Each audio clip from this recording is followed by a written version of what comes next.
Bolt fam, the NFL calendar never slows down, and the offseason turns into a chessboard where one small move can swing the whole board.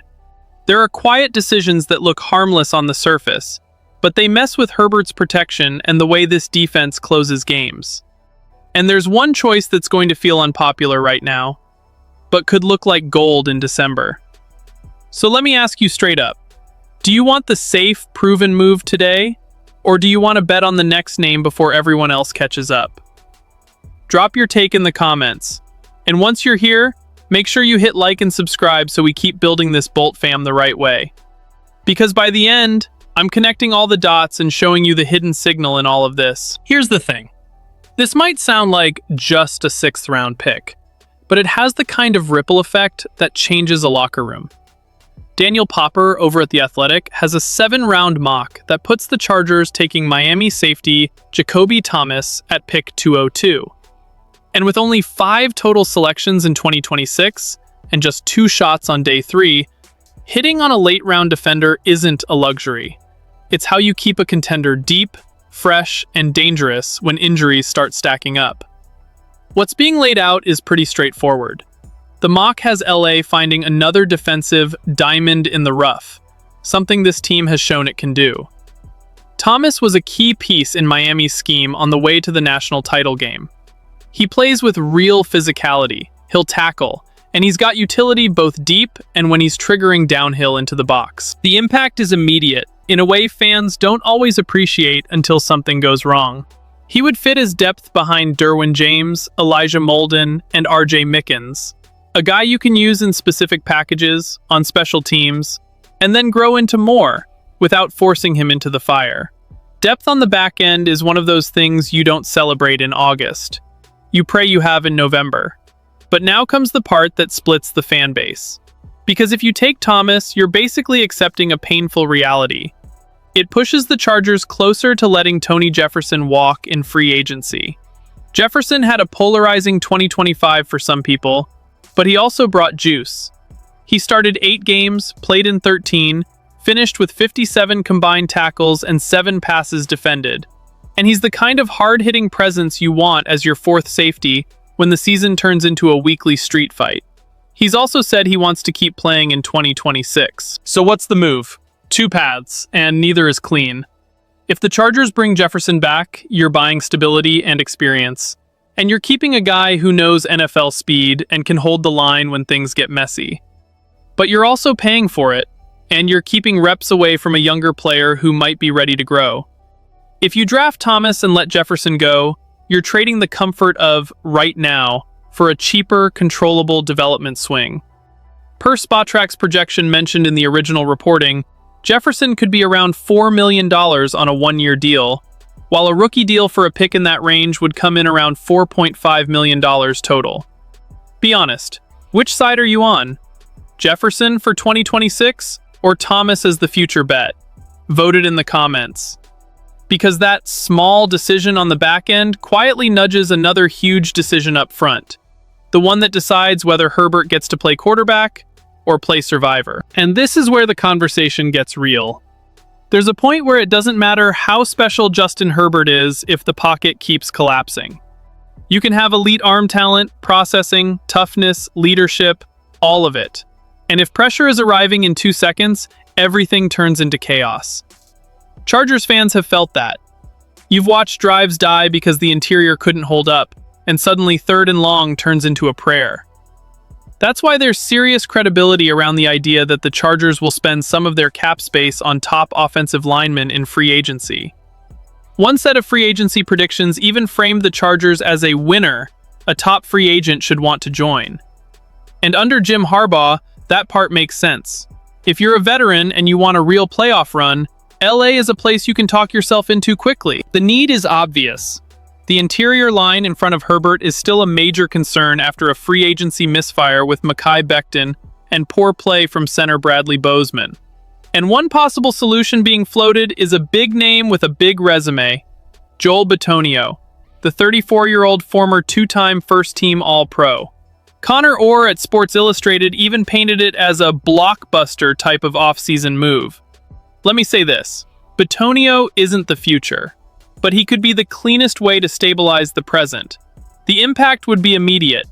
Leadership, communication, technique, and a guy who can anchor the interior while the scheme evolves. And the original write-up points out there's a fun connection in the mix with new Chargers offensive coordinator Mike McDaniel. Nothing is guaranteed there. We'll see if Bitonio wants to keep playing and how he navigates what's next with Cleveland. But as a concept, it tracks. Now here's the dilemma. Do you spend real money on a 34-year-old to protect your franchise quarterback right now? Or do you use those resources to chase younger options, even if they come with more volatility? Because age in the NFL isn't a footnote, it's a deadline. Picture two routes. In one, the Chargers land a dependable veteran like Bitonio. The interior calms down, and the offense finally gets to breathe. With Joe Alt and Rashawn Slater holding it down at tackle, you start imagining cleaner pockets, more chunk plays, fewer drives getting wrecked by instant pressure. In the other, you pass on the veteran swing and try to solve it through the draft or a different free agent mix.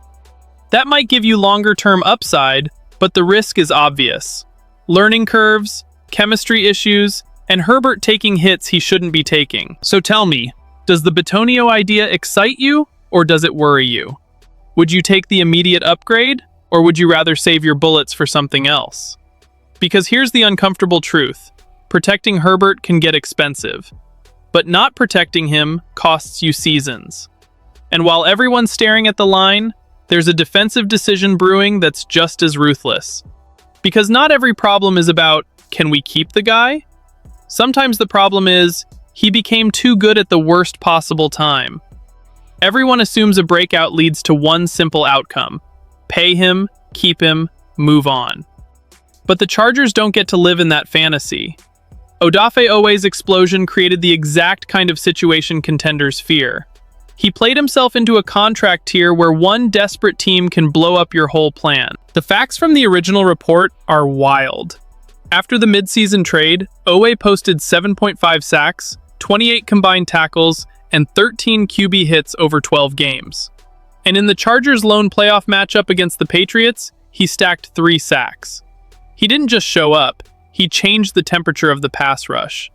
He looked like the perfect complement alongside Tuli Tuipulotu and Khalil Mack. The impact is obvious. A real pass rush changes everything. It shortens reads, forces bad throws, and protects the back end without needing miracles. But production like that becomes a billboard. The projection in the original write-up puts him around 4 years, $77 million. And if a team with a bigger edge need decides that's not enough, he can get priced out fast. So here's your GM test. If you were running this thing, what would you do? Pay Owe what it takes, even if it tightens your options on the offensive line? Or do you gamble that you can replace that production through scheme and rotation? And there are 2 scenarios you have to be honest about. The first is the straightforward one. The Chargers pay up, keep Owe, and preserve the identity of a defense that wants to suffocate teams in key moments. The second is the scary one. Baltimore comes calling. Jesse Minter, who was the Chargers' defensive coordinator for 2 seasons before getting the head coaching job with the Ravens, per the original text, made comments that basically explain why Owe popped. He talked about creating an environment where Owe played with confidence, simplifying things, giving him more freedom as a pass rusher. Think about that for a second. If Minter helped unlock him, there's a real question here. Does Owe want to keep playing in the environment that turned him into a problem? And even if Owe stays in LA, there's another layer. With a new defensive coordinator in Chris O'Leary, can the Chargers replicate the exact conditions that made Owe so disruptive? Scheme matters, usage matters, confidence matters. So what's the bigger urgency to you? Pay Owe or protect the rest of the roster's flexibility? Because the obvious decision today can define the team's ceiling tomorrow. And it connects directly to another call that's already starting to split this fan base. Because if this happens, a lot of people won't realize what it means until it's already done. The Chargers could let Zion Johnson walk, and that would tell you exactly how they feel about Herbert's protection going forward. The situation is what it is. Zion Johnson is headed toward free agency, and the national conversation is starting to pick up. Aaron Schatz at ESPN, in the original report, pointed to Johnson as a guy who might need a change of scenery. The numbers tell a complicated story. His pass block win rate was 87.4%, ranking 62nd out of 65 qualifying guards. Not good enough when your quarterback is the franchise. But in the run game, he was a real asset, with a 79.3% run block win rate that ranked second among guards, behind only Seattle rookie Gray Zabel. That matters because the Chargers aren't just patching one hole. They have to replace center Bradley Bozeman, and the original text notes he was last among centers at PFF. They also need to cut and save cap space on Mekhi Becton, and the same write-up points out he ranked near the bottom at guard. So the interior line isn't one decision. It's multiple decisions stacked on top of each other. Here's the conflict. Do you stick with development and continuity, or do you hit reset and move on? Zion still has pedigree. He's still a strong run blocker. And there's a real counter-argument in the original text. Things could look different in 2026 with Mike McDaniel arriving as offensive coordinator, with new coaches and new schemes. Maybe the makeover in LA is what Zion actually needs. But the cap isn't infinite, and neither is patience. Two paths again. If Zion's market is soft and the Chargers can bring him back at an affordable number, you keep him in the competition, bet on the new system unlocking more, and try to build the best possible starting five. If another team comes in offering starter money, the Chargers might choose not to match and instead put those resources into a different veteran or a draft pick, which raises the risk but could raise the ceiling. So I want your priority right now. Keep Zion and bet on growth, or clean slate the interior line and rebuild from scratch. Because when you stack all four of these stories together, a pattern starts staring back at you, and it isn't about one player. It's a full-on organizational philosophy. 4 different decisions, but they're all telling the same story.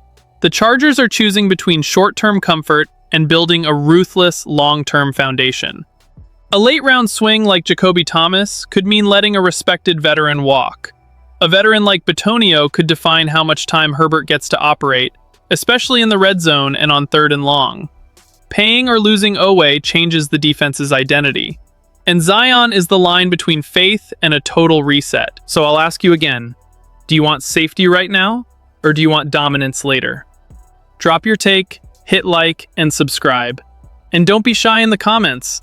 Bolt fam debates are how you figure out what you really believe. Bolt up.